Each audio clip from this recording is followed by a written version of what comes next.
We have a winner. We're in California. Someone bought a $1 billion lottery ticket. Self-driving taxi service now available in LA, where you can catch a ride with no one behind the wheel. You're watching The Rundown. Hello, everyone. I'm Robin Winston. That massive $1.7 billion Powerball ticket was sold to one lucky person in Kern County. It's the second largest jackpot prize ever in U.S. history. It was sold at the Midway Market and Liquors in Fraser Park, right along the 5 freeway in the Grapevine. The owners will take home at least $1 million just for selling that ticket. It's their lucky day, and they are celebrating. Her son called me and said we won. At the beginning, I didn't believe that. I thought he's joking. After that, I got it. He sent me a text message, then I got it. We're so happy, you know, we can. Thank you. Someone in Monterey Park matched 5 numbers. That ticket is worth at least $760,000. Hopes of a resolution to the actors' strike have hit a roadblock. Negotiations were called off late Wednesday night.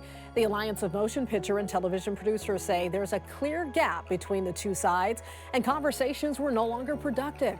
The actors say the most recent deal they were offered was actually worse than the proposal they got before the strike began back in July. Actors are asking for revenue sharing for streaming, an increase in minimum salaries, and protections from artificial intelligence.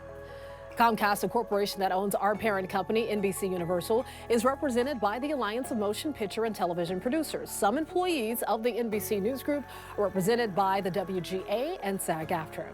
Contract talks continue between Kaiser Permanente and a coalition of unions representing thousands of its workers. Those workers staged a 3-day strike last week and could walk out again if there's no deal. Earlier this week, union officials say they notified Kaiser of plans to conduct a longer 7-day strike beginning November 1st if a contract agreement isn't reached by then. Unions have been pushing for higher wages, more staffing, and better working conditions. The unions have also repeatedly accused Kaiser of negotiating in bad faith, an allegation Kaiser has denied. Taylor Swift is in her movie era now. Her concert film premiered Wednesday night at the Grove.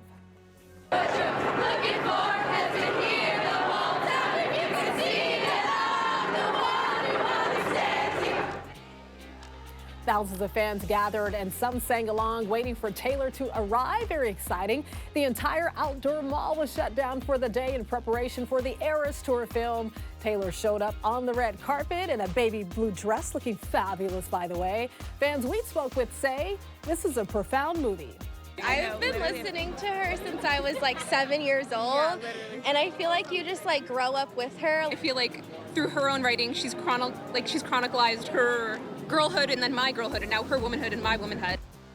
AMC Theater says the Eras film has already grossed $100 million in pre-sale tickets alone. The film is now in theaters. Now it's time for an update on the weather. Meteorologist Belinda Leon is tracking a windy forecast.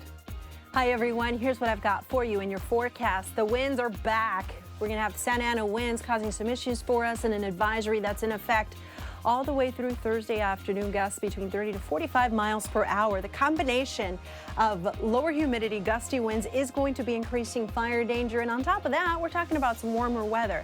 Highs are going to be in the 80s, and the marine layer is going to be going away. So here's a look at the trend. The next several days, it's going to start to heat up again. In Van Nuys, we're looking at temperatures in the 80s through the end of the week. On Saturday, start to go back up that temperature roller coaster, 87. Then on Sunday and Monday, it's going to feel a little more like summer again, with temperatures hitting the 90s. Be safe. Israeli forces are hammering the Gaza Strip with airstrikes around the clock as they are getting ready to begin ground assaults on the militant group. Secretary Blinken traveled to Tel Aviv to meet with Israeli officials. He'll also meet with Palestinian and Jordanian leaders. The American death toll in the war has climbed to at least 25. 17 U.S. citizens are still unaccounted for.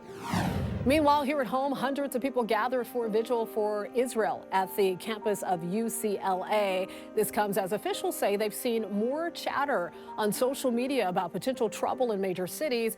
LAPD tells us at this point there is no credible threat to LA, but they are working with federal, state, and local officials to monitor any potential concerns. They're also reaching out to local Jewish and Muslim communities to provide extra patrols.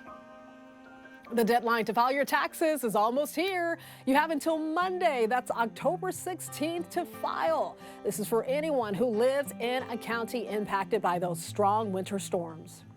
As long as your address that's registered is within the scope of that area, both the individual taxpayers and business taxpayers have this automatic time extension, and it's automatic.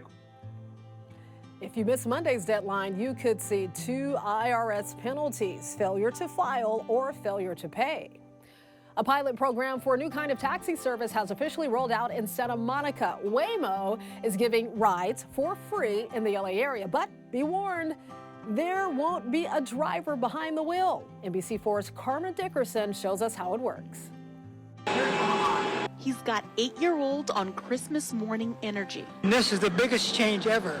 But at 80 years old, his present is getting to experience a technological advance his younger self never would have imagined possible. My first car was a 1930 Chevrolet when I was in the Navy. George Davis tells us since hearing Waymo, a division of Google, was bringing their self-driving car ride-sharing app to LA, he's been waiting for his shot. I have to push this button here, start ride, and then you'll see that it'll take off. Others are looking to be early adopters as well. People packed into Waymo's booth at the 3rd Street Promenade to get a code good for 1 week of free rides. They're doing a progressive tour, launching in Santa Monica and Venice, shifting around the city with plans to eventually end in downtown LA. Initially, just for the novelty factor, I want to try it out and tell my friends about it. Waymo is operating widespread 24/7 service in Phoenix and limited 24/7 service in San Francisco. There are mixed feelings about the service, with the cars linked to traffic jams, blocking emergency vehicles, and accidents. According to Waymo, there were 18 crashes in the first 1 million miles driven. For Davis, it's the next million that matter. This is the future of time. In Santa Monica, Carmen Dickerson, NBC4 News. Well, you could say the Dodgers have been snake-bitten. They were swept out of the playoffs by their division rivals, the Arizona Diamondbacks. The 100-win Dodgers, winless in the postseason, went home stunned. It's hard to give you words right now. It's just fresh. They just beat us. We're going to kind of regroup, obviously, and it's going to sting watching the postseason, but I'm a baseball fan first, so I'll be watching. But this feeling, it's a tough feeling. The Dodgers were the second highest scoring team in baseball this season, but they managed to score only 6 runs over 3 games in the NLDS. 2 giant rocket motors required to display the retired Space Shuttle Endeavour have arrived at the California Science Center, completing their long journey from the Mojave Desert. This is very exciting. NBC4's Lauren Coronado was in Exposition Park for the exciting arrival Wednesday. We've been tracking the motors on the move from the Mojave until they arrived here at the California Science Center, and I want to show you a look of at least one of the motors. They removed it from the truck they were traveling on onto these temporary cradles where they'll be for the next few weeks, and it has been quite the experience. We even got to talk with a former astronaut about his experience as he went into space with these motors. When these boosters light, you are going someplace. I mean, it's an incredible amount of thrust. 2 solid rocket motors, which have collectively launched dozens of shuttles into space, including Endeavour with astronaut Doug Hurley. 2.6 million pounds of thrust for each booster, and used for about the first 25 miles up for the flight, and then they flew for about 2 minutes and 8 seconds, I think, if I remember my training correctly, and then they would fall off the shuttle, and then we would recover them in the ocean. 116 feet in length, more than 100,000 pounds each. Hundreds lined the streets as they watched the boosters travel from the Mojave Desert to South LA. I said, I gotta come and see this because I saw the space shuttle when they bring it. The motors making their way to the California Science Center, home to Endeavour. It's really thrilling. From longtime space exploration fans. I ended up having to go to NASA soldering school so that I could start teaching the women that were actually doing the assembly of electronics that was going to go into the Apollo. To excited young students standing by with posters. I drew an astronaut in the moon. This is what it'll look like, displayed upright, ready to launch in the future Samuel Ocean Air and Space Center at the Science Center.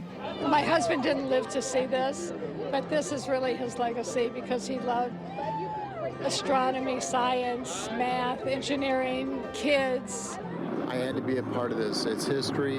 When people go to the Science Center and see Endeavour stacked like it was for launch, I hope it inspires people because it did for me. Reporting in Exposition Park, I'm Lauren Coronado, NBC4 News. The happiest place on earth is now more expensive. Your wallet may not be so happy. From the price of admission and annual passes to parking and more, you'll have to dig a little deeper in your wallet to take your family to Disneyland.